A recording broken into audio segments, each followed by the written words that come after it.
Alright, gang, we should be live. Apologies for the delay. I was... let me know if you can hear what I'm saying. I was working on the video for the Labour thing. And so I have just finished that. Literally just finished it in the last minute or so. So I'm just going to jump on. I was meant to do it earlier, but I kind of lost track of time. I lost track of time, really, and I was trying to figure out how to do this video in such a way it'd be coherent. Can you be? And I don't know if it's that coherent, to be honest. But there's so much kind of to discuss on this one. It drove me a bit mad. Like, if you guys criticize my tabs, and I say don't talk about the tabs, right? But all of these tabs, right, from here to the end, are all on this one video. All of this is on one video. That's how much stuff they have given me to talk about just on this Labour backing out thing. I generally don't do videos that are super long, but I've actually had a good run out, and I've managed to do a lot of videos yesterday. So I'm actually really proud of myself for once. I managed to do a lot of videos yesterday, so that means it gave me more time to do I've misspelled policies. Oh, don't you guys suck.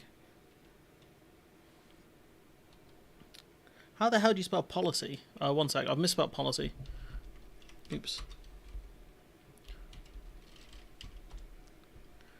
Okay. Bear with me, guys. I don't want to get called out in the comments. Policies. Did I spell it right? Ah, screw it. Who cares? People correct me, and then it gets more engagement. Masterful gambit by your boy here. Perfect. So, there's NJ's in the chat, so if you haven't subscribed to our channel, I suggest you go do it. Let me see if I can throw a plug quick. Be very impressed if she was live right now and was on my stream. That would be something. It's going to be a long one. It's going to be painful as well. That's NJ's channel. I'm not criticising your tabs. When I watch your videos on full screen, my poor brain gets confused trying...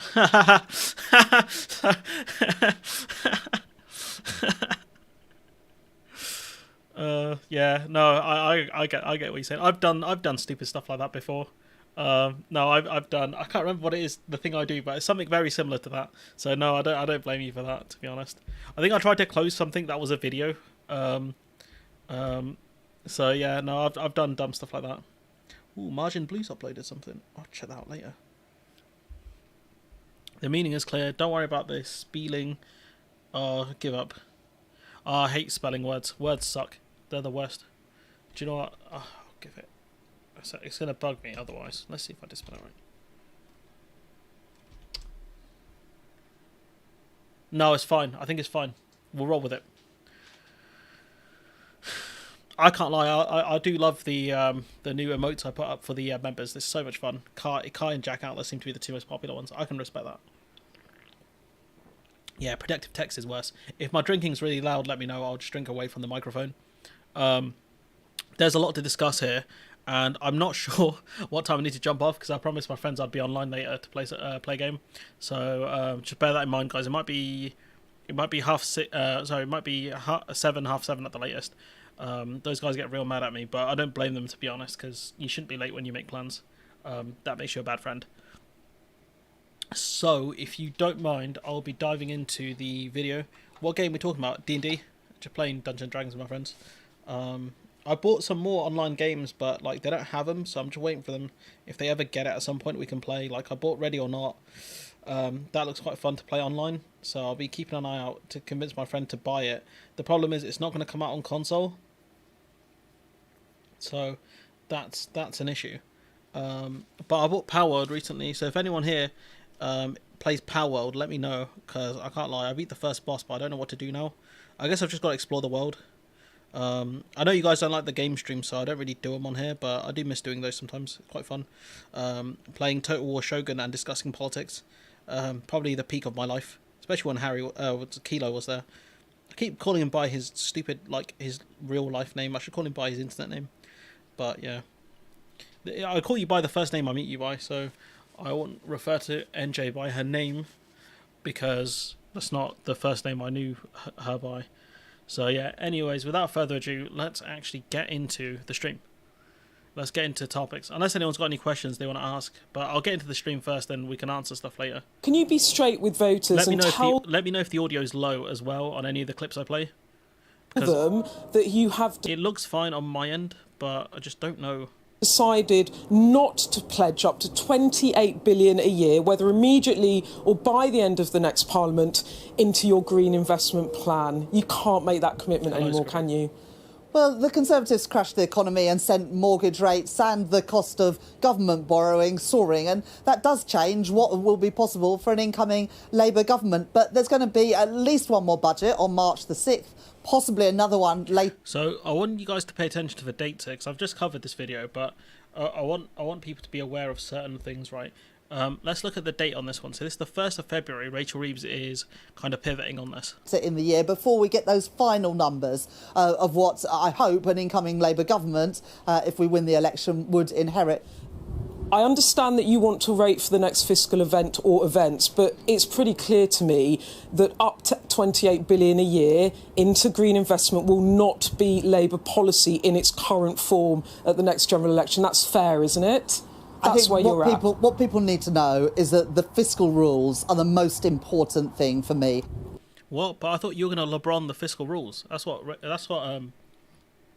Paula Hatman said. Do you guys remember? He said, the fiscal rules aren't going to be, they won't be an issue because Labour aren't going to stick by them.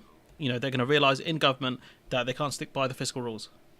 My question is, given what's happened to public finances, you're saying now that you are backing off from that commitment of up to 28 billion by the end of the next Parliament. That's pretty clear, isn't it? What people can hear loud and clear is that all of our policies will be fully costed, fully funded and subject to the fiscal rules. I think what people can hear is you're not answering the question. Well, all of our policies have got to ensure that debt is falling as a share of GDP and that... Do you remember when I mentioned all of this on the stream? Do you guys remember that? We're not borrowing for day-to-day spending. Did you see Simon Wren Lewis talking about why the debt... No, I haven't. I'll check that out at some point. But there will be at least one more fiscal event, possibly two, before the next general election. Will you give an update on this after the budget? Of course we will update people on our thinking of this, but as I say... After the budget? Well, we will in our own time. Because you're being smashed up about this. Well, you are being smashed up by the Conservatives. They're undoing all your good work of rebuilding trust by hitting you around the head with this number You must... It's a very graphic image she's painting there. Wince at Prime Minister's questions. We're at our business conference today where there are 400 businesses here, another 200 joining us this evening. The people in the room today can see that the Labour Party has changed, that it is now only Labour that is a pro-business party in Britain today, and we're increasingly getting backing from business because they can see that our sums add up and we've got policies and plans to... But again, like, if you say you're going to borrow 20 billion or 35 billion, what difference does it make? Like, the sums still add up. You're going to borrow the money. Like, this argument of the sums add up, like, they did add up before. Like, that's the point. Like, it don't make sense. The only difference is when Liz Truss did it, the sums didn't add up because she claimed that they would cutting taxes would grow the economy, and when they asked how it would do that, she said, "My source is that I made it the fuck up." That's what happened. To grow our economy. The Conservatives keep saying time and again that the 28 billion figure means that you're going to end up taxing Britons more. It proves Labour cannot be trusted on the economy. It's a problem for you, isn't it? Well, at the conference today, I've set out a cap on corporation tax, that it won't rise above the current level of 25%, and we would keep it under review to make sure that we are competitive internationally. So if that doesn't fall as a percentage of GDP, there's no point in voting for Labour. I mean, that's their goal, to reduce debt as a proportion of GDP. What the hell? Why did the audio go? It is full. Okay, no, it's fine. And if we look at here, right, who are the ones who briefed this article originally? So you see the video came out the 1st of February, okay? This is important. So this article came out, and you got 4 bylines on this, right? You got the change after a spate of recent government attacks portraying the 28 billion figure as a likely tax rise has been pushed for by key figures around Starmer, including Morgan McSweeney, who's a man we've heard way too much of, the BTEC Dominic Cummings, who's a BTEC Alistair Campbell, and Labour's Director of Campaigns, Pat McFadden. Sorry, Pat McFadden, the party's campaign coordinator, and Morgan McSweeney, Labour's director of campaigns. So these two are involved in this, potentially. But I think it was Rachel Reeves as well who's done the briefings. And it's very confusing. Like Labour MPs at the time, when this announcement was made about changing the 28 billion a year, was that if you're confused, you're in good company. Asking that question of some of the most senior people in Labour this week, elicited responses including, honestly, I don't know, I can't work it out either. So this was the initial change they made, the initial first cut that they made. I'm saying we will ramp up to 28 billion during the second half of the Parliament, subject to our fiscal rules. And this is what Labour do a lot. They mention the fiscal rules a lot, because this is their get out of jail card. You got Rachel Reeves. So what are the fiscal rules? We will not borrow to fund day-to-day spending, which again, I'm still baffled as to how they're meant to achieve this. And I don't think can anyone answer how they're meant to achieve this in the comments? Please let me know. And we'll reduce debt as a share of our economy. So debt to GDP. I am clear these rules are not negotiable yet. My man thought she's going to Steph Curry it through the window into the it becoming a three-pointer. There will be no exceptions. Interesting.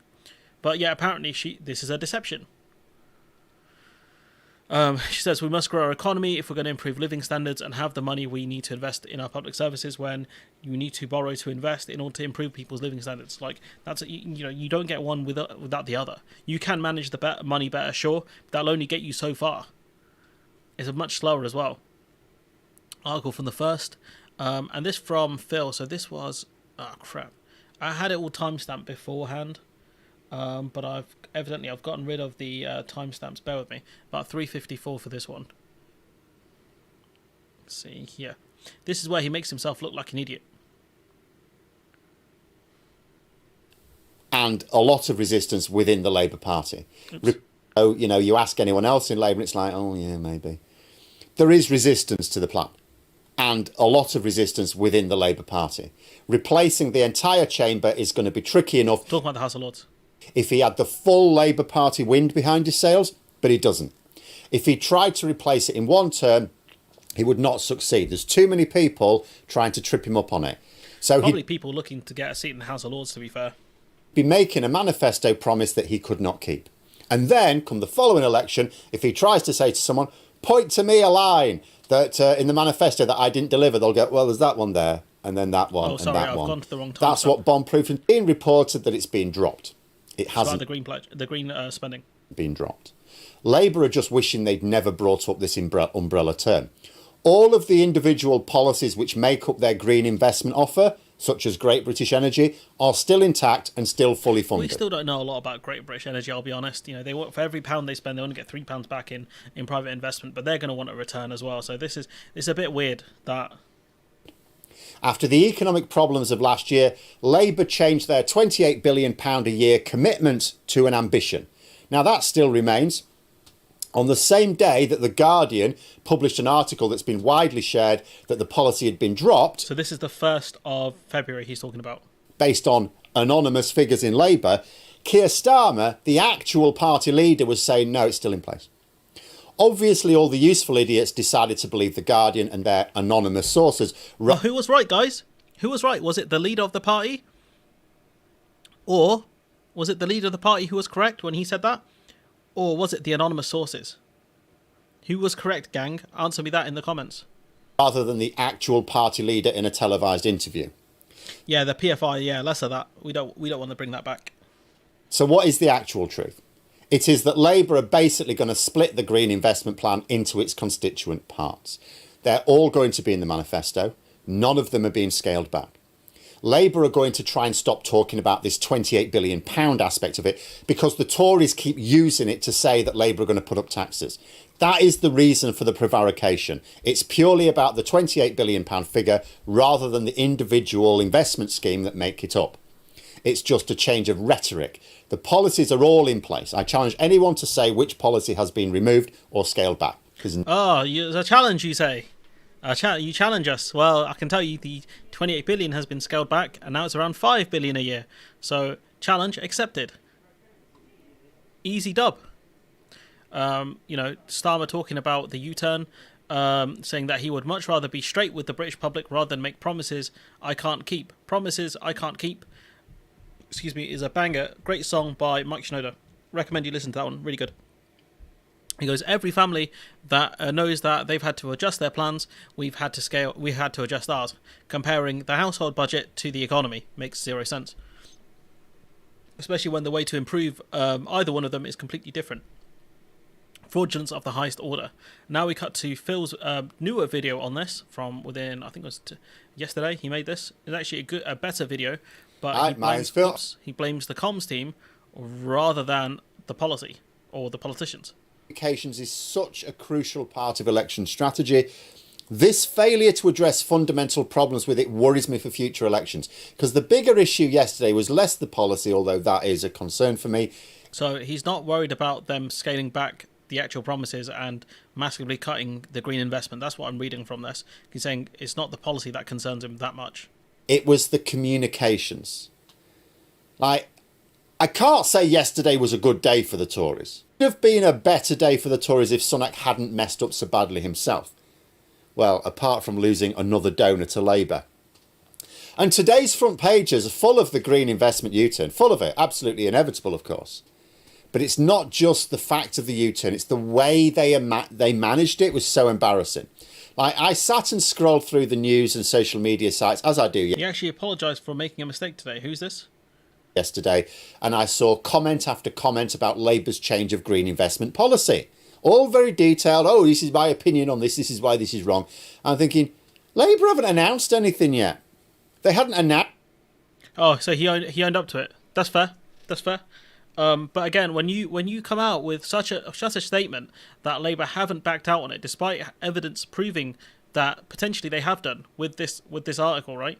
This article came out before he made his video. He even mentions the article on that video.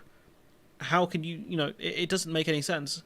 If you can link the tweet, I'd appreciate that. Just saying, I would very much appreciate it. It's a friend of the show. Who? Announced a change of green investment policy. They were going to. We knew they were going to, and there were reports of sort of what it would say. We know that the reports are not going to be completely off the mark because they're based on leaks. But hours before a statement has actually been... I mean, again, I don't blame... I thought the 28 billion a year was overly ambitious. I thought that's... I don't know how they were going to do that. Damn, I came to the channel to get away from the deeply boring Labour bots who populate YouTube. I don't know... what does that mean? Been made. People were commenting on it like they were Nostradamus. Tory MPs, Labour MPs, journalists... Again, they were proved right, though, weren't they, bro? They were proved right. Labour did scale back. For them to have made these statements, they were proved right. You can be mad, but they were right. Internet mouthpieces like me, only not me, because I prefer to wait for the statements to be made. Yes, you prefer to wait for the statements and then prove yourself to look silly. Before commenting on them. If I was Nostradamus, I would have won the lottery by now. But what it meant was that it made no difference what Labour did announce. No difference at all. The articles had already been written. The opinions already formed. By the time Labour made their statement... His argument of this being a comms issue, I think what he's trying to argue is that Labour could have weathered the storm if the comms were better. I think is completely untrue. So what do you think when workers' right pledges will be ditched or diluted? His new... I don't know. Again, we'll wait and see. Friday's a lot busier for that than Monday. So, blaming the comms team is fair, but I don't think it was just the comms team, though. I think these were briefings done by certain members within the Labour Party. I don't think it's the comms team that did this. I think that it was, personally, my opinion, I think someone in Rachel Reeves' team briefed that Labour were going to ditch the plans, because they specifically mention Starmer and Rachel Reeves are ditching Labour's flagship policy. And if you look at how she was being in this interview, it very much looks like she was one of the ringleaders in this. So this tells me that I think, personally, it was her. You don't want people spending all day talking about what you're going to say before you've said it. If you're going to have these bad headlines, you don't want them on a day when actually lots of people are walking past newspapers. Cannot adequately express how absolutely every aspect of this fiasco was mismanaged. And the entire build-up was a mess as well. This was not a well thought out plan. How do I know? Because last week, The Guardian were reporting that the figure was likely to be dropped. And I was saying, I think they don't want to listen to the Labour social crowd who keep refusing to engage with genuine criticism. Case in point, Bowler Hatman's inability to just say not an issue, to just say it's not an issue. Yeah, I mean that's true. I mean I gave him the evidence, and funnily enough, the week after I've been proved correct. I should be taking a victory lap, to be honest. I should be absolutely insufferable right now, because every week I cover Labour, it feels like I'm walking into hell, genuinely, and then they accuse me of helping the Tories. That's right. Don't blame yourself. Blame me. Blame me for helping the Tories. Blame me for Labour being trash. It don't make sense. When you ask them for sources and evidence, it's... My source is that I made it the fuck up. I don't get it. It pisses me off to no end.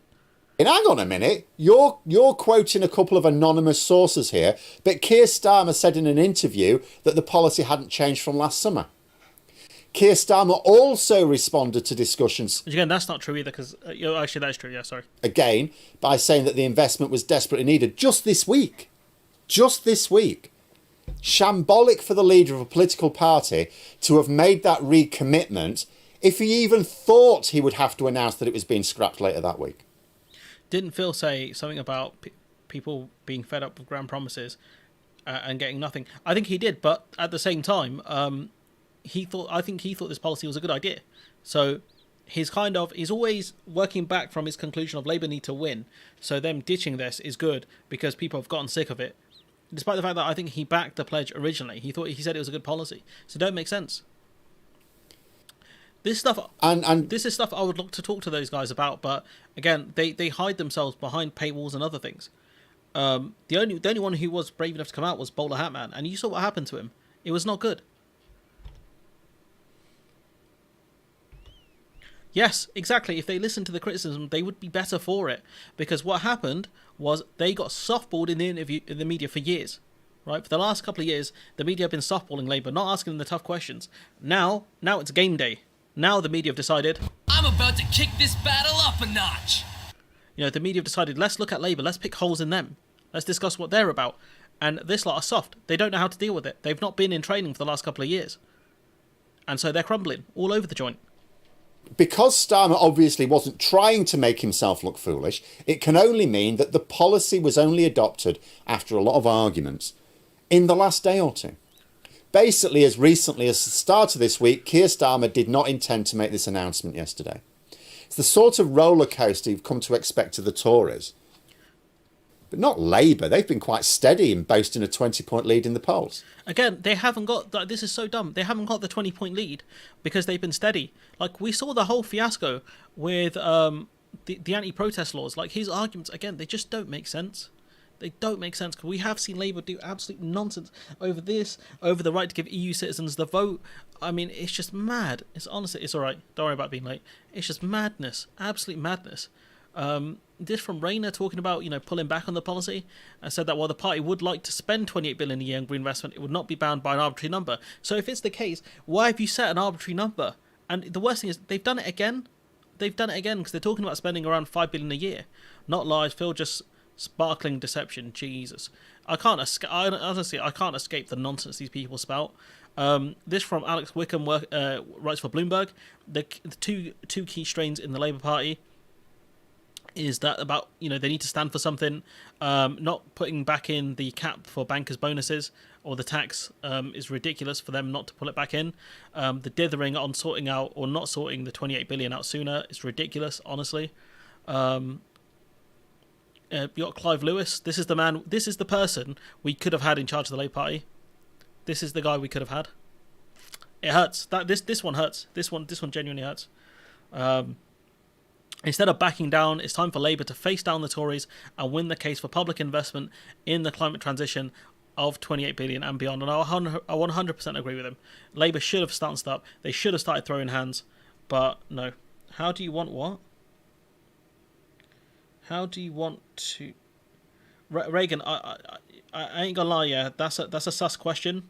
So you might want to rephrase it. It's a bit sus, that question. I'm not gonna lie.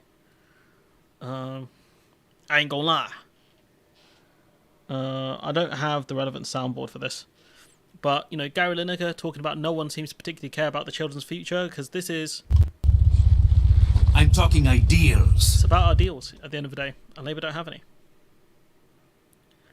And this is from Ian Dunt, another, a bowler hat man who writes, who says, frustrated and disappointed by Labour's provocation on the 28 billion pledge, but I don't think it's necessarily a significant reflection of what they'll be like in power. It's the result of a small target election strategy where any Tory dividing line is neutralised. Once in power, that strategy ends. The spotlight of where money is coming from applies to oppositions much more than it does governments. Fiscal headroom will go towards net zero, and the fiscal rules can be tinkered with fairly easily, i.e. definitions of investment. But again, they want to lower debt to GDP ratio. It's not about investment. Debt to GDP ratio is the main problem. Let's see. I'm finding the contortions Phil puts himself through week after week, becoming more duplicitous. This will get intense now we are approaching the election. I agree 100%, but again, like, his audience don't give a shit, and, he doesn't care either. So, it's working for him. Who cares? I think that's probably the way he sees it. This from O'Brien. This is great. This is, honestly, the levels of condescension from this man are so high right now. Okay. There is, inevitably, with the old horseshoe theory, extremists on the left and on the right like to pretend that anybody who is repulsed by extremists on the left and on the right are passionate Keir Starmer supporters, blind to his faults, and persuaded that he is the Messiah. I don't think I've met anyone who thinks that Keir Starmer is the Messiah, and this is a problem. Insofar So no one thinks Keir Starmer is the Messiah. That's a problem. Okay. as it makes it hard to pin Yes, the old, I need to get that on the soundboard. That's a bold strategy, Cotton. Let's see how that plays off for him.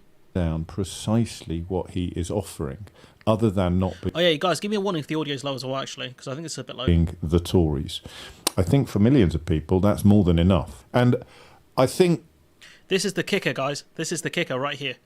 for me, the big surprise is why you would not be voting to get the Tories out after 14 years of carnage, really. Economic carnage, culture war carnage, distraction, dead cat carnage. They've killed so many cats.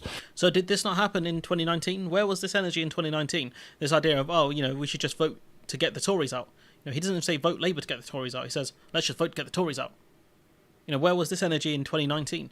And for these guys, I was going to add this to the soundboard, but the soundboard thing didn't want to work. So I'll just play it live for you. Stings, doesn't it? Stings, doesn't it? In the words of the GOAT, Tobey Maguire, when he played Spider-Man, stings, doesn't it? Anyone speak here or what? What? Is my audio not coming through? Can you not hear me?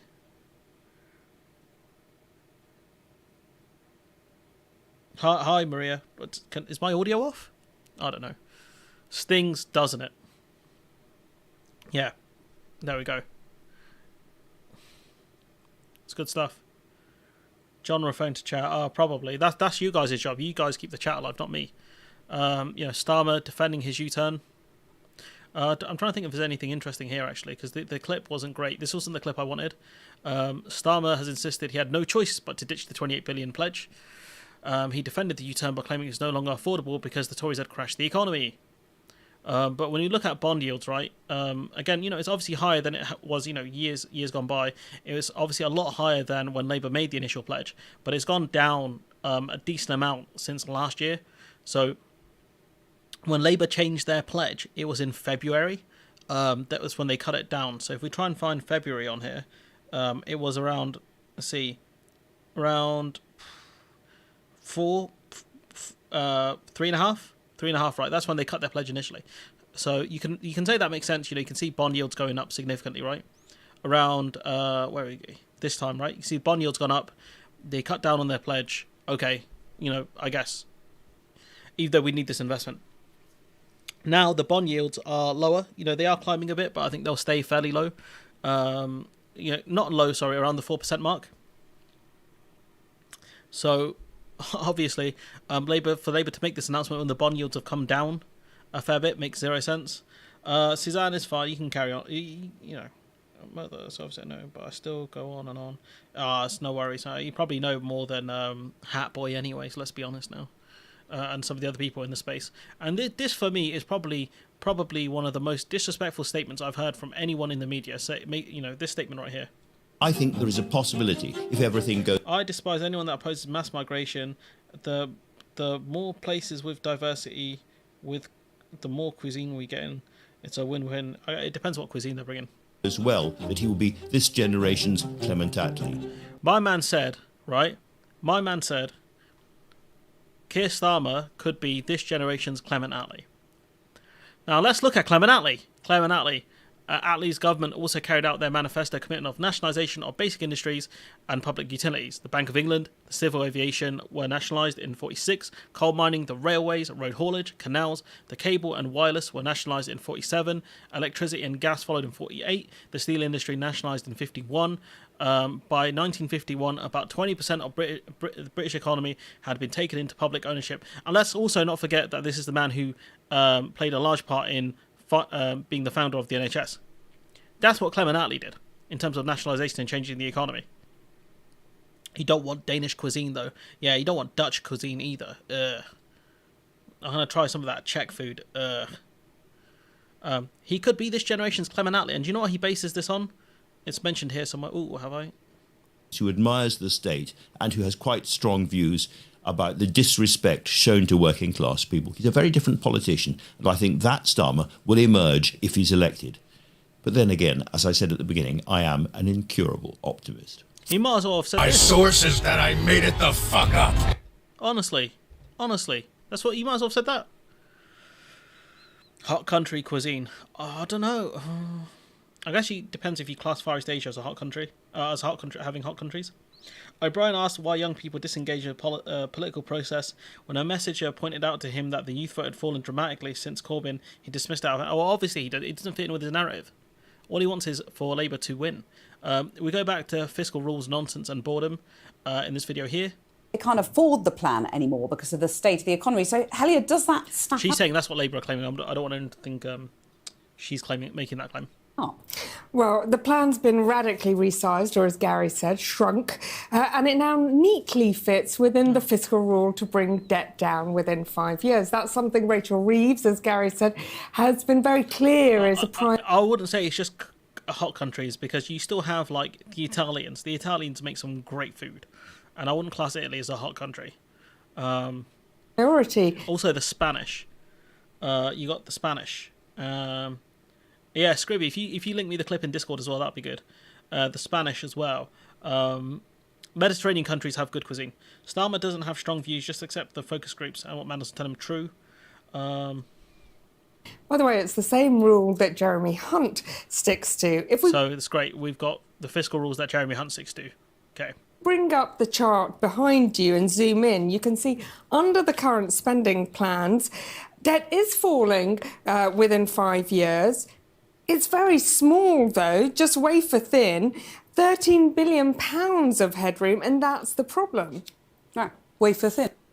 So as I said, bring debt down as a percentage of GDP. This is all the headroom they're going to make for themselves. As you say. Now, that's if everything goes well. Like, that's if there's no fiscal nightmares. Yeah, and that if you look at the Green Pledge, it's gone from 28 billion to 4.7 billion.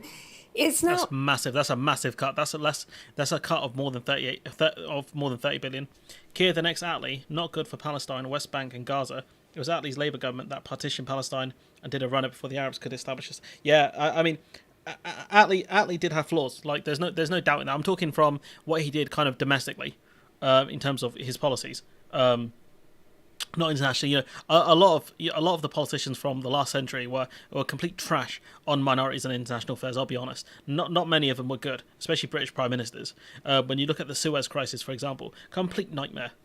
a bit easier for the sums to add up, but Labour still need to find 24 billion within the next Parliament. They say they're going to hike up the energy windfall tax. That gives them an extra £10.8 billion, but they still need to borrow £12.9 billion. Now have a look at that. Quite neatly fits within that very wafer-thin headroom. The problem, Cathy, is that since 2010, the fiscal rules have been changed and tweaked by chancellors 8 times, and that has really killed their credibility a little bit. And critics say all they do is create this doom loop. This is really important here. This is something I haven't actually heard before. of failed economics, where policies are simply chasing the rules rather than the economic need. So which is true. You know, this is they want to reduce debt as a proportion of GDP, so they're constantly chasing that because that's their fiscal rule. The idea that they're going to just push out the fiscal rules is complete nonsense. It's absolutely nonsense. Oops, that's not the one I wanted. This one's the one I wanted. Start praying, boy. You know, that's literally it. This idea that Bowler Hatman had, where he said, you know, Labour are going to get rid of the fiscal rules. Complete garbage. What can be done to break out of the doom loop? Well, we need growth, growth, growth. The problem is, where do you get it from? Now, in the industrial... This is a really good point. I think quite a few people have made. Strategy from Labour last year, they said it was the Green Prosperity Plan that was going to deliver that growth.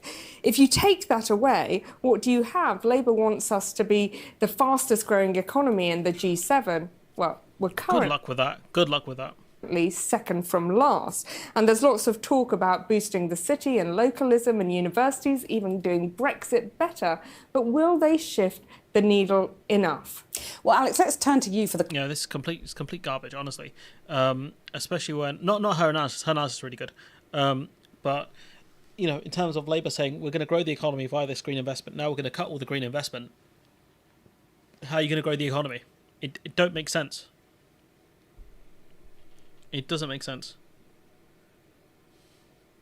So again, like, it's just sad. It's sad. Starmer saying, I want to be clear about what we can deliver and not promise things we can't, which again, like, okay. But, you know, if you want to do that, when that manifesto comes out, it's going to be bad. We've got more. It's no secret that since we made that £28 billion pledge, the cost of borrowing has quadrupled. That is no small part, a disastrous part of the mini budget, which is true. But again, like, when you made the new cut down pledge back in February of last year, you've cut it down further, despite bond yields being about the same. So again, this argument makes no sense. So yeah, there's that. They push the big red growth button. That is true. You push the growth button. So true. This from this goon. Can you give a cast iron agree to our audience that you won't water what you've announced today down between now and the election? Well, this is going in the manifesto. This is the manifesto submission. So just say, yes, I can give a cast iron guarantee. Yes, this is going in the manifesto. It's a cast iron guarantee. Whatever language you use, yes, this is going. All right, cast iron guarantee. Language, yeah, this is what's going in the manifesto. It's not going to be watered down. No. Can you give a cast iron guarantee you are 100% going to hit clean energy by... So they're saying, you know, they're going to guarantee that the money they promised this time around is going to be in the manifesto, which again, I don't believe that's true. 2030. That is our ambition, and we want to. So that's not a cast iron guarantee. Well, that's what. You know, making that promise or trying to make a promise of hitting net zero by 2030 would be, you know, incredibly difficult. Doing it now, when they've cut down their policies, will be impossible. Absolutely impossible, I think. We are putting in our manifesto. That's what we are all rallying around. It requires business to work with us. We need to get private investment there. We need to reform. Can you give a cast iron agree to our audience that it's complete nonsense? You know, this idea that they're going to hit net zero by 2030, I cannot see it for the life of me happening, especially with this cut down. It don't make sense. It don't make sense.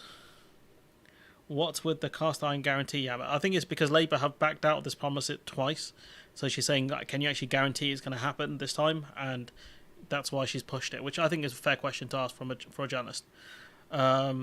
Yeah, you know, it's just, this is a mess. This is what they've done to my boy Ed. Sad. 28 billion for each and every.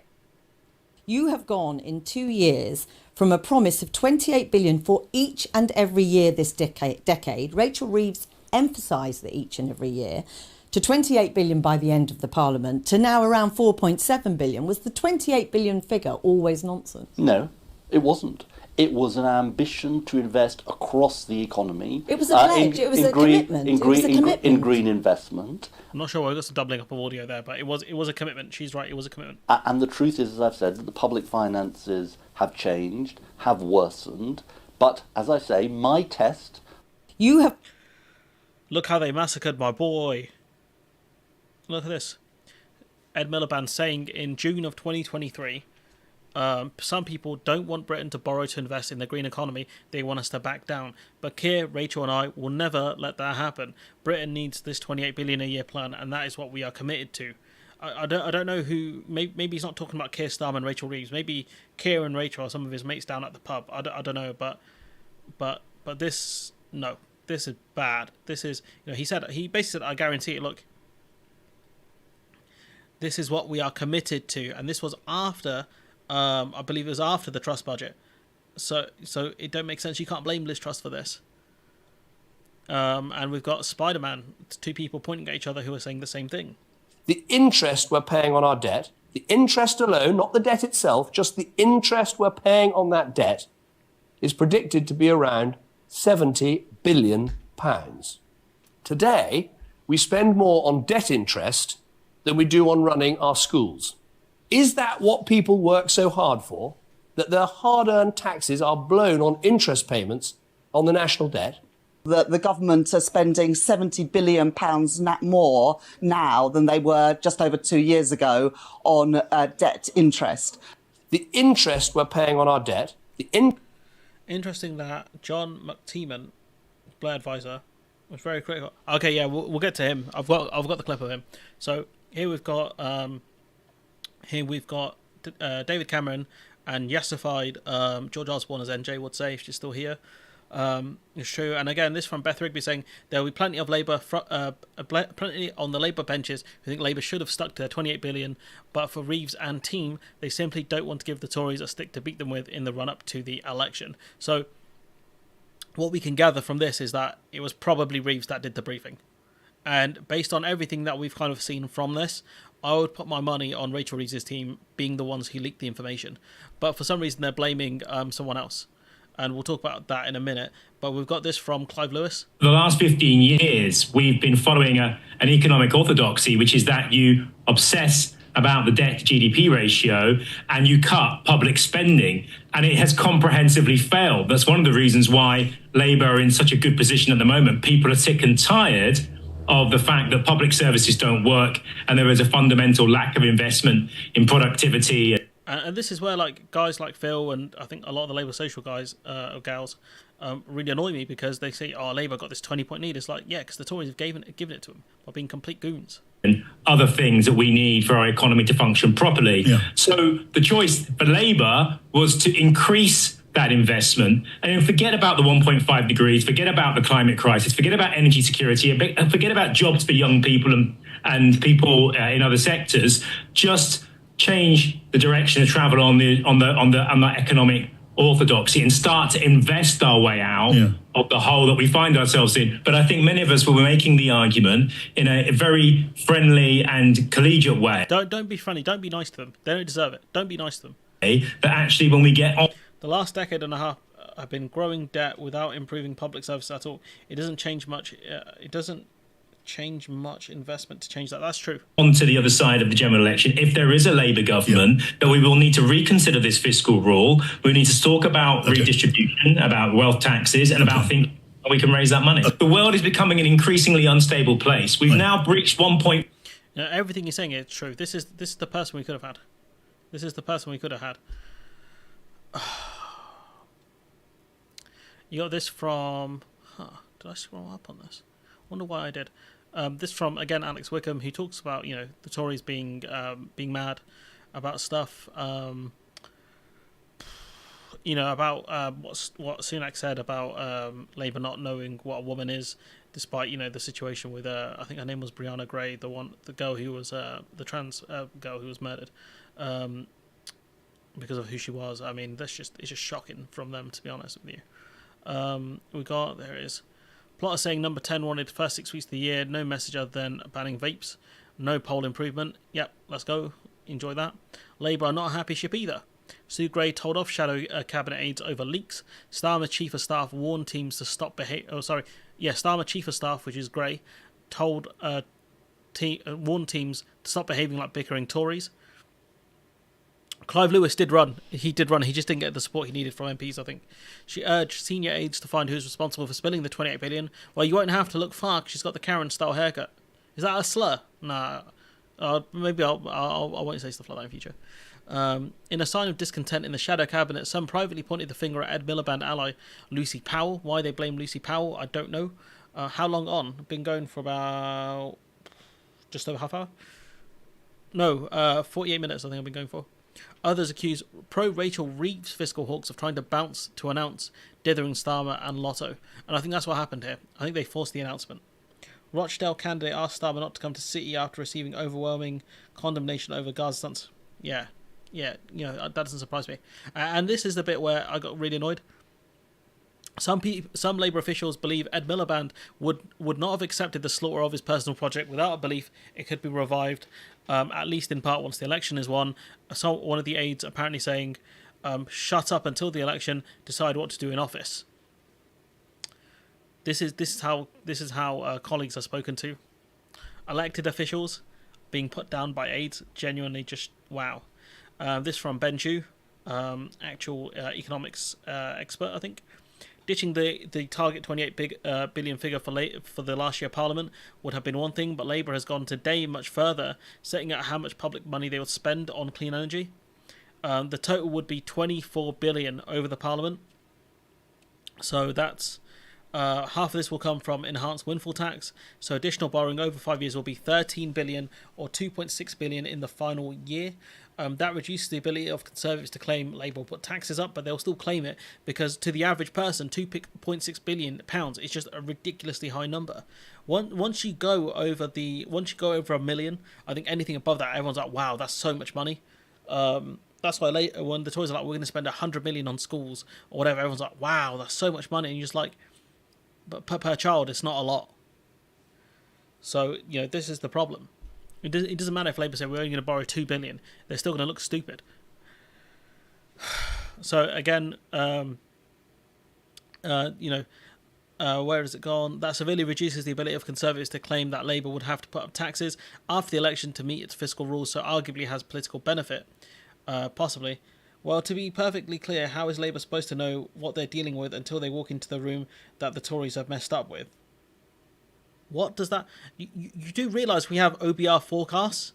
We have many forecasts into what the economy looks like. It's not hidden. Like, it's not a secret. Like, how big the deficit is. These things are not a secret. Like, they are... You can find out. You can use Google to find out a lot of these things. This idea of Labour have no idea how bad the books are is not true.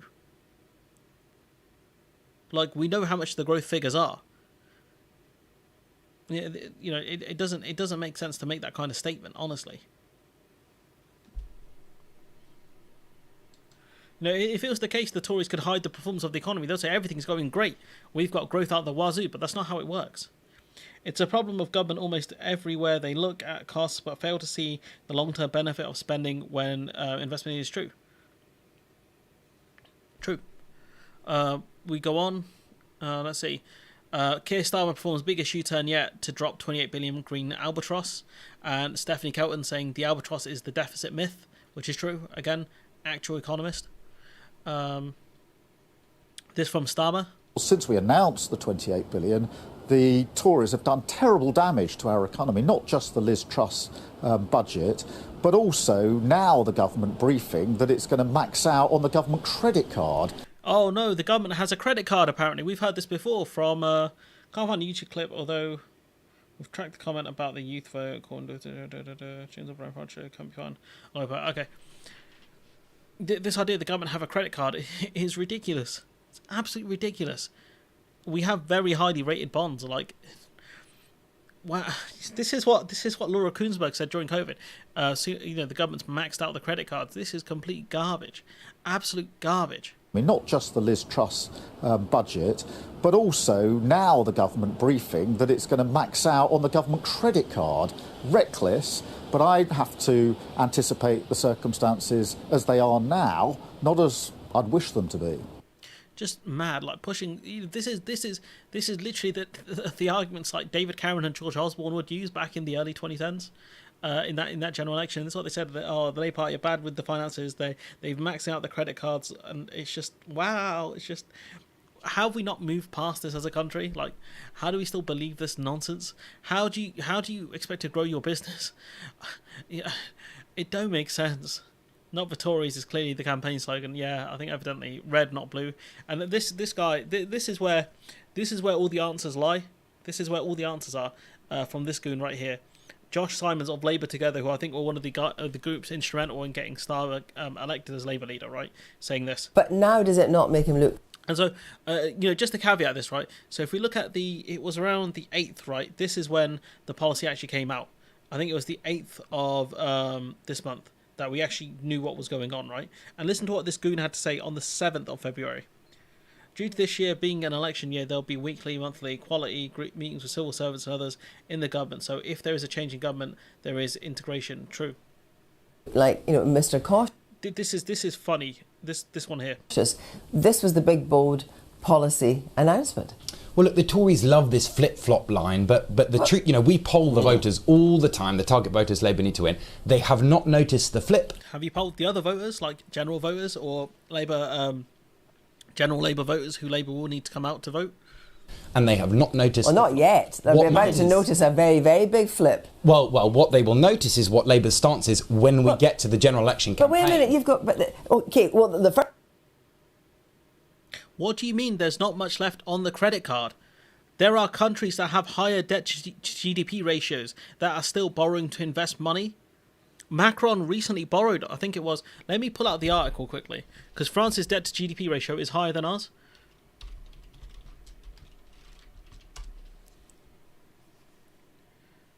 Let's see if there's a cost associated with this.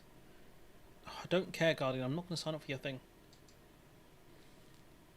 How much? Let me just bear with me for 1 second, guys. I just want to see if I can find how much the cost is going to be.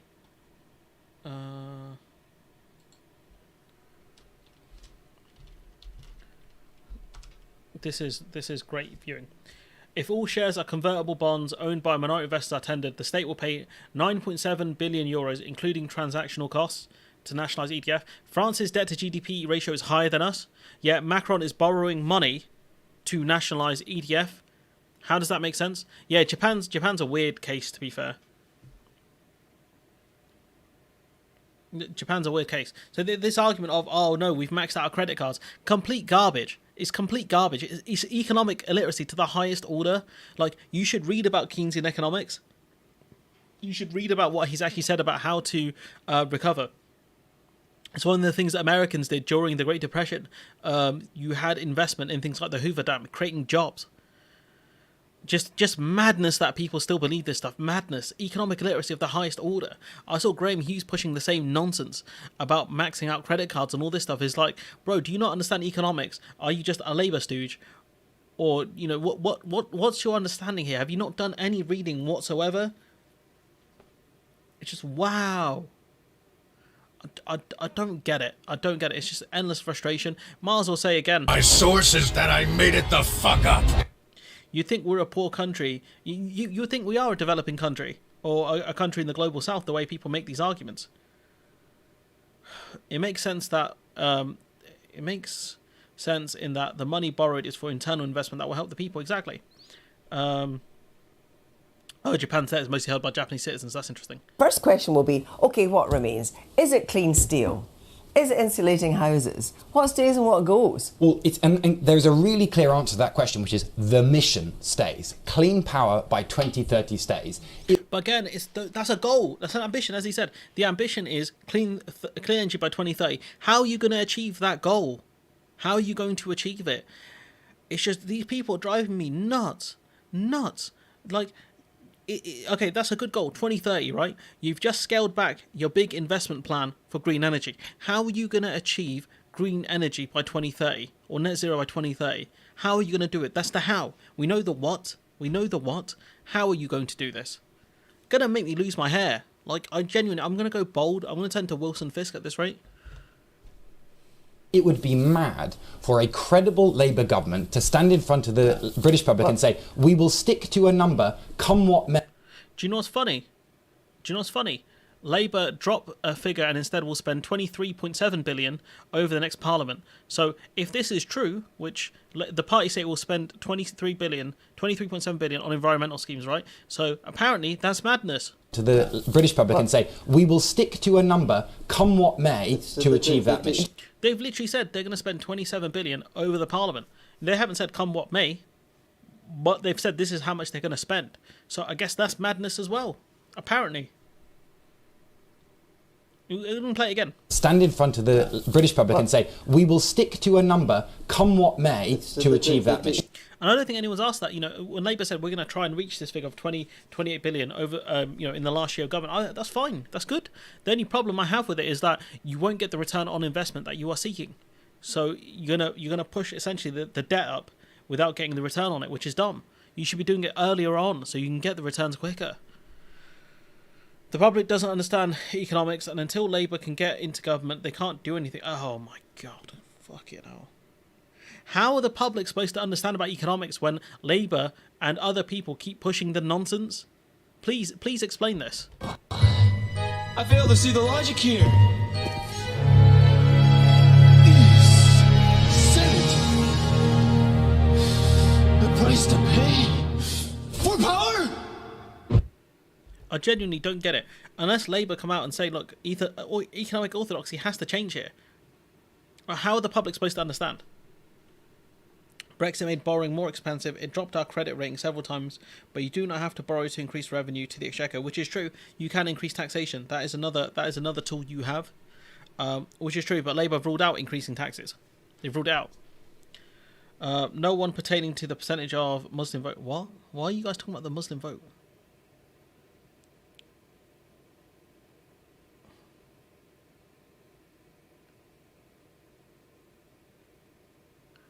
What am I missing here in chat?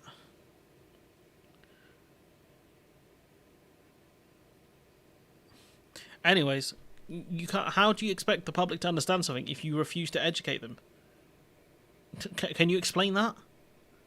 What are Labour going to do? Go in there, essentially say F the fiscal rules and do their own thing. Genuinely, if given the fact that these fiscal rules are the same ones that Jeremy Hunt uses, what are Labour going to do to educate the public on how the economy actually works? It's better to be roughly right than precisely wrong. If you owe the bank £100, you have a problem. But if you owe $1 million, it has a problem, which is true. I asked the percentage of the Muslim vote. I don't know. I don't know what the percentage... Are you asking for the percentage of Muslims that vote for Labour? Let me see if I can find it. Percentage...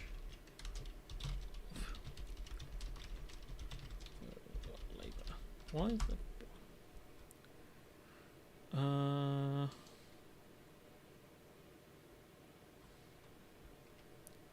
Let's see. I don't know. I don't know how to find it either. I'm sure they'll do some polling on it soon. I think. Let's see. 2015 election. Let's see. There's an opinion poll here somewhere. Let's have a look. Oops. Bear with me, gang. Walsall Mosque, red brick buildings, much talks about politics. We've been brought up in an environment where we're blindly supporters of Labour, old and young. Now people are opening their eyes a bit more. I'm trying to see if there's a number here. So, an opinion poll carried out in November by Savanta found that strong support for Labour among Muslim voters was 64% backing the party, but more than 40% said Keir Starmer's response to the war had made them less likely to vote Labour, while 20% said it has made them more likely to... What? That don't make sense. That's weird. 1 in 3 Muslim voters rated the conflict among their top 3 issues in deciding who to vote for. In Ilford, local activists have selected a candidate to challenge West Streeting. Let's go. I hope she wins. I hope she wins. I don't know how many Muslims vote for Labour, to be honest. I don't know if there's even polling for that. Let's see. Not big enough to matter. That's a bold strategy. That's a bold strategy right there. That's a bold strategy because it's all about voter dispersal as well. It's about voter dispersal. It depends where they live in key seats. So again, like, if you're saying the Muslim vote doesn't matter, then don't ask them to come vote for you. Because it's not just the Muslim vote that Labour are jeopardising here. There are a lot of people that are concerned about the situation in Gaza, what Israel have done to the people in Palestine. There are a lot of people who are saying that Labour have taken the wrong stance on this, and that could potentially cost them votes. So I don't know, Kieran. That's a bold strategy there. because it's more than just Muslim people who are saying they're not going to vote Labour over this. That's what Starmer's betting. We'll see. We will see. We'll see about that. Because what we have seen is Labour outreach. I covered this last week, and I covered this on my stream with Bowler Hatman as well. See this. If Labour weren't concerned about Muslim voters, they wouldn't be doing this. Labour acts on fears Muslims will not vote for party over Gaza stance. Keir Starmer, go away. Keir Starmer's office has begun polling Muslim voters amid growing concern in senior Labour ranks that damage has been done to their core vote by the row over the party's population. Labour sources have told The Guardian that the party is running polls and holding focus groups around the country after senior officials become concerned they were losing support amongst their staunchest bases of supporters. The outreach effort is just one aspect of how Middle East crisis has transformed the party in the last few months. So, I think that, if Labour weren't concerned by Muslim voters, that's it. Hope when you... Is that a dig at me? That was when you check from sources rather than think. Yeah, I can't lie. I will have to see what they say closer to the time, because what Labour said initially was complete stupidity. I think it's a tad more than that, my friend. Diversity increased tolerances, I reckon. It depends. It depends on the diverse people you're bringing in. Okay, that's fair, Phil. Polls suggest British Muslim voters support Labour has fallen by 30%, not by half. Full fact. We'll see. It depends on what polls you look at. Yeah, that's it. That's what you have to lose. A small amount of voters here and there. That's how the Tories won the Red Wall. Labour didn't lose by a lot. Hi, Mark. We're almost done with the stream. I've got a jet in a few minutes, so I'm going to get in trouble. The last thing we want to discuss... Oh, was this actually? That was the last thing. Why do I have this twice? Huh. No, sorry. This is the last thing. This is the last thing I want to discuss. Someone mentioned this earlier. Was he right to axe that £28 billion a year figure? It's probably the most stupid decision the Labour Party's made. What would Tony Blair have done? I don't... Polls are always given on how people think on a specific day. So it's useful it gives you a snapshot in time of how people thought on a specific day at a given moment. That's all it is. Put Galloway 2-1 in win in Rochdale. Jesus. Yes, Suzanne. Polls are a snapshot. Don't really care what Tony Blair would have done, because Tony was the leader in the 20th century. Keir's going to be Don't care. Prime Minister in the second quarter of the 21st century. Don't worry about it. You can watch it back later if you think it's worth watching.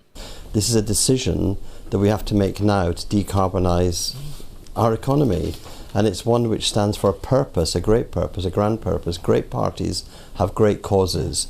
If you don't have a great cause, you want to change from this government, sure, but change to what? What's the change Labour now offers? It's very disappointing. But was he right to axe that £28 billion a year figure? So you can see from a former Tony Blair advisor, he thinks Labour were wrong to do this.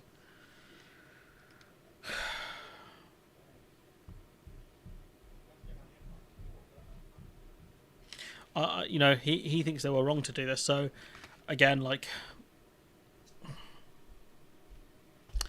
it's just, I don't think anyone thinks it's a good idea. The only reason they've done this is because the Tories have attacked them on it, and they don't know, Labour don't know how to combat the allegations. That's the main problem.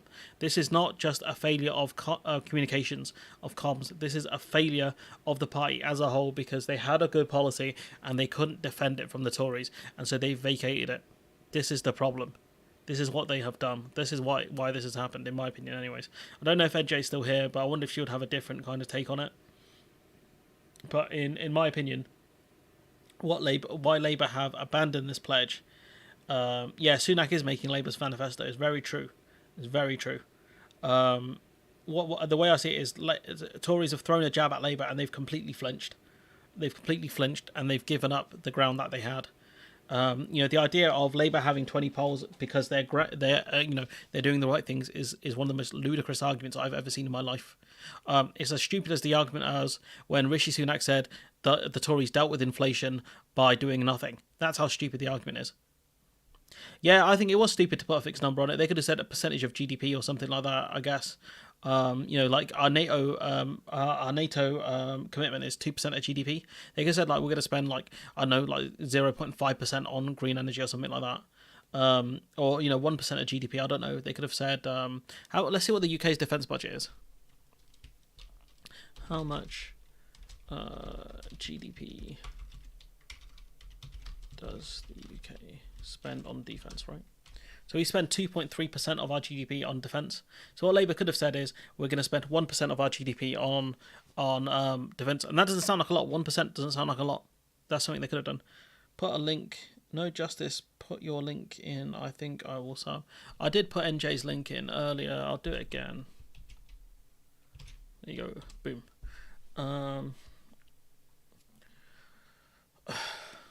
UK's defence budget is whatever is found down. It's 2.2% of GDP. That's according to Statista. So Labour could do that. I think they could have said it's going to be a percentage of GDP. But again, we'll see. I don't think I've got any much more to say about this. PR gets rid of the kind of strategic ambiguity that Starr is doing. It's true, because people just won't vote for him, and he can't use the argument of we're the lesser of two evils. Can't do that, because people will be like, cool, I'm not going to vote for you, I'll vote for someone else. But yeah, I don't think I've got anything more to say. It's been thanks, just done it. Eyebrows on, cool, whatever. What was I going to say? Yeah, I don't think I've got anything more to say apart from this is cowardice, especially from a guy who's got the title of a knight. You would think a knight, I know the knighthoods and things like that are completely meaningless in this day and age, but there is no bravery in that man. He's spineless. He was undermined, in my opinion, by McSweeney, Fadden, whatever his name is, and Rachel Reeves. She's completely done the geezer in. Have a good time with your friends. Everyone needs a break. Keep up. Yeah, I think she's completely mugged him off. I'll be honest. I've got next week's videos sorted out anyways. Like I'm doing pretty good, I think, this week, which is surprising. She's completely mugged him off. Yeah, I'll jump off now. It's probably a good time for me to jump off. I've got stuff to do. But anyways, let me know what you think in the comments below. Like, comment, share, subscribe. Support the channel on Patreon if you can. Labour is terrible about messaging. It's more than the messaging. It's more than the message. They are terrible in general, in my opinion. Sound a little like, yeah, I don't get it. I just, it's just this. I fail to see the logic here.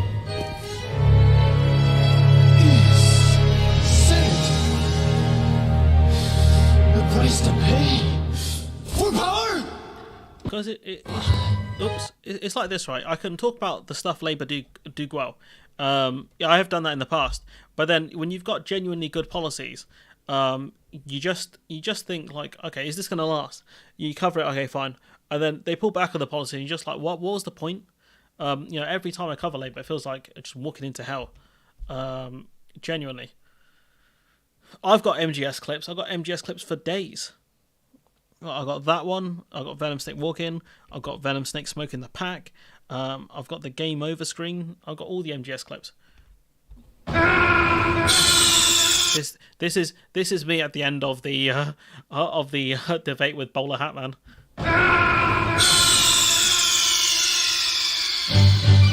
Snake, are you okay?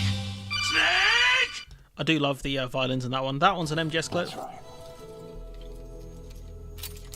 Don't blame yourself. Blame me. This one's Start praying, boy. This one's MGR. My sources that I made it the fuck up.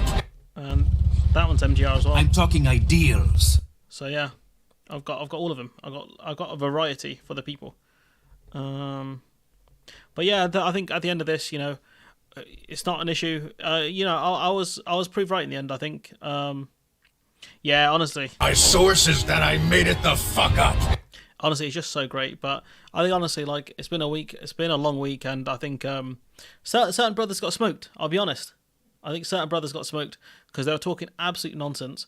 Come at me with the worst arguments imaginable, and then Labour confirmed once again Big Maj Studios is correct, and these guys were wrong.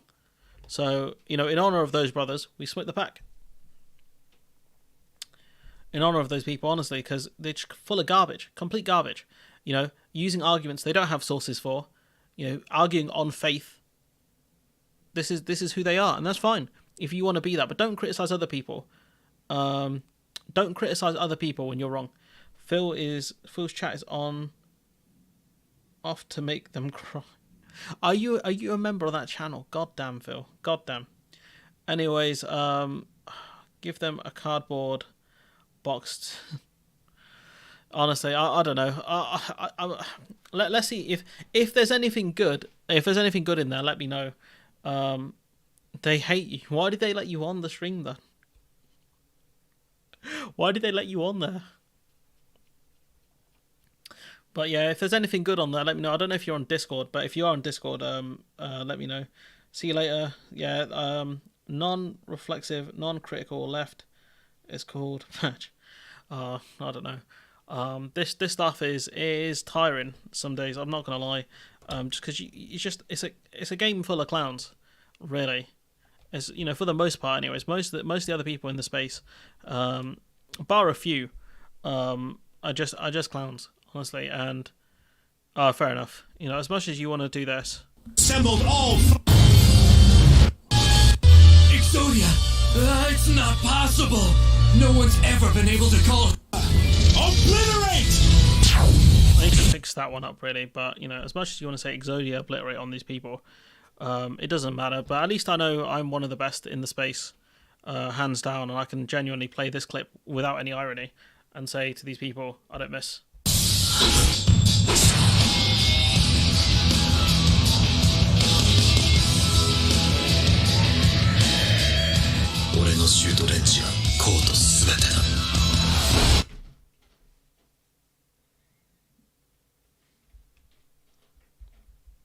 You know, I can play that clip by knowing that, you know, when it comes to Phil, I cancelled mine, had enough of their fantasies, yeah.